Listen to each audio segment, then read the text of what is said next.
Praise the Lord. கர்த்தர் செய்ய நினைத்தது தடைபடாது. யோபு சொல்றாரு, கர்த்தர் செய்ய நினைத்தது தடைபடாது, ஒரு நாளும் தடைபடாது. கர்த்தர் உங்களுக்காக செய்கிறது ஒவ்வொரு நாளும் அதிசயங்களும் ஆச்சரியமான காரியங்களும் செய்வார்.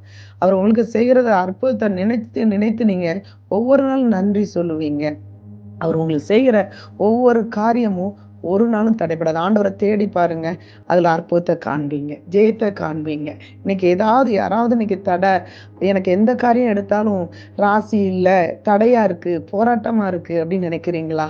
ஆண்டவர் இன்னைக்கு அந்த தடைகளை மாற்றி போட வல்லவரா இருக்கிறார். எத்தனையோ யோபு ஜெபிக்கிறார், ஆண்டவரை தேடுகிறார். ஆனா அவர் வந்ததை ஒவ்வொன்றின் நன்மைக்காக நினைத்தார். சில பாடுபத்திரம் வருதா, ஆண்டவருக்கு ஸ்தோத்திரம் சொல்லுங்க. பின்னாடி திரும்பி பார்த்தா அது அத்தனை நன்மைக்காக மாத்திரம்தான் இருக்கும். ஆனா ஆண்டவர் செய்ய நினைக்கிறது ஒரு நாளும் தடைபடாது. உங்களுக்கு அத்தனை காரியத்திலையும் கர்த்தர் நின்று ஜெயத்தை தருவார். உங்க வாழ்க்கையில ஆண்டவர் வந்தார்னா அது ஜெயத்துக்காக மட்டும்தான், வெற்றிக்காக மட்டும்தான். ஆண்டவரை நீங்க கண் நோக்கி பார்க்கலாமா? ஆண்டவரை, கர்த்தர் செய்ய நினைத்தது தடைபடாது. ஆண்டவரை, இன்னைக்கு ஆண்டவரை, உங்க பிள்ளைகளுக்கு என்னென்ன காரியத்துல எல்லாம் தடையா இருக்கோ அந்த தடைகள் மாறட்டும். இயேசுவின் நாமத்தினால தடையை உண்டு பண்ணுகிற கட்டுகளை அறுக்கிறோம். அந்த தடைகள் இப்பொழுது விலகுவதாக. இயேசுவின் நாமத்தினால திருமண தடைகள் மாறுவதாக. தொழில் கட்டுகளை அறுக்கிறோம். இயேசு கிறிஸ்துவின் ரத்தம் இப்பொழுது இறங்கட்டும். பரிசுத்த ரத்தம் இங்க இறங்கட்டும். தடையை உண்டு பண்ணுகிற ஆண்டவரே, இந்த இடத்துல போராட்டங்களை உண்டு பண்ணுகிற எல்லா பொல்லாத சத்துருடைய திட்டங்களும் அபத்தமாய் போவதாக.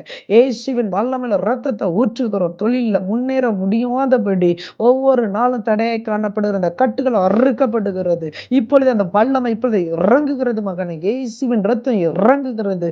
ஒவ்வொரு நாளும் வேதனையோடு கண்ணீரோடு கடந்து வருகிற அந்த பாதைகளை கர்த்தர் இனி ஒரு செழிப்புள்ளதாய், ஒரு வெளிச்சத்தை காணும்படி அநேகருக்கு ஒளி விளக்காய் உன்னை பயன்படுத்த போகிறார். இயேசுவின் ரத்தம் அந்த வேளையில இறங்குகிறது.